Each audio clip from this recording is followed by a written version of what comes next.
So next we move on the module 4 dynamics. നമ്മൾ നേരത്തെ പഠിച്ച 3 ചാപ്റ്റേഴ്സിനകത്തും നമ്മൾ പഠിച്ചുകൊണ്ടിരുന്നത് സ്റ്റാറ്റിക്സിനെ പറ്റിയാണ്. That means body is at rest. Then the next module deals about the motion of a bodies under the action of forces. That is dynamics. Dynamic means the motion of bodies under the action of forces. Then the dynamics is again classified into two types, kinematics and kinetics. Kinematics means it is the study of motion of a body without the reference of the forces acting on it. Only motion considered. But in kinetics, both motion and the causing force is also considered. Then we are going to the next portion, rectilinear translation. We have to do more problems about this topic. So these are the I am going to discuss about the theory of rectilinear translation. When a particle moves along a straight line, the motion is known as rectilinear motion or a straight line motion. Then in rectilinear motion also kinematics and kinetics are exist. Kinematic means the motion only considered. The force is not considered in the analysis of kinematics. So kinematics of rectilinear translation is characterized by the displacement, velocity and acceleration of the particle at any given instant. That means the force causing velocity, displacement, velocity and acceleration only considered. Then the next portion, first of all, the displacement. Displacement means the change of position of a particle with respect to a certain fixed point is termed as displacement. From this figure we can see that this portion is known as displacement. We can specify it is the displacement is from A to B, but the distance is this value. There is no direction. We can just calculate the magnitude only. For displacement, we have magnitude and direction. So the quantity is a vector quantity, but distance is only magnitude exists. So it is a scalar quantity. The next one, the velocity. Velocity means the rate of change of position of a particle with respect to a time is known as velocity.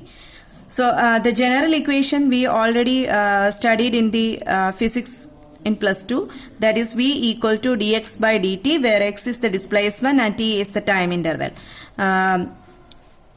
Then from this figure we can see that O is the reference point. At time t the body moves from O to A, but in time t plus dt the particle is at B. So from O to A the displacement is x and A to B the displacement is delta x. So we need to calculate the displacement and from this equation, the general equation for velocity. Then the average velocity of a particle over a time interval delta t is delta x by delta t. That means from the motion of this body, the average portion is considered from A to B. So the displacement is delta x and the time interval is delta t. So the velocity, average velocity equal to delta x by delta t. Then the velocity of a particle at a particular point on the line is called instantaneous velocity. That means from this figure, the velocity at any point on this line is termed as an instantaneous velocity. So from the instantaneous velocity equation, v equal to limit delta t tends to 0 delta x by delta t or dx by dt. You just by heart this equation only. I just refer to the concept also. Then acceleration, the rate of change of velocity of a particle with respect to time is known as acceleration. Similarly in velocity, the average acceleration is dv by dt and the acceleration of a particle at any point on the line is known as instantaneous acceleration, and the equation is dv by dt. And there is some more equations for acceleration also. From this equation, A equal to dv by dt, we can also write d by dt of dx by dt. Dx by dt means velocity. So the equation is d square x by dt square. So acceleration has one more equation, d square x by dt square. Again, a equal to dv by dt. This equation can be written in this manner also, dv by ds into ds by dt. So the equation is v into dv by ds. So these equations are also by hearted. Then, when the velocity of a particle decreases, the acceleration will be negative. If the velocity of a particle increases, the acceleration also increases.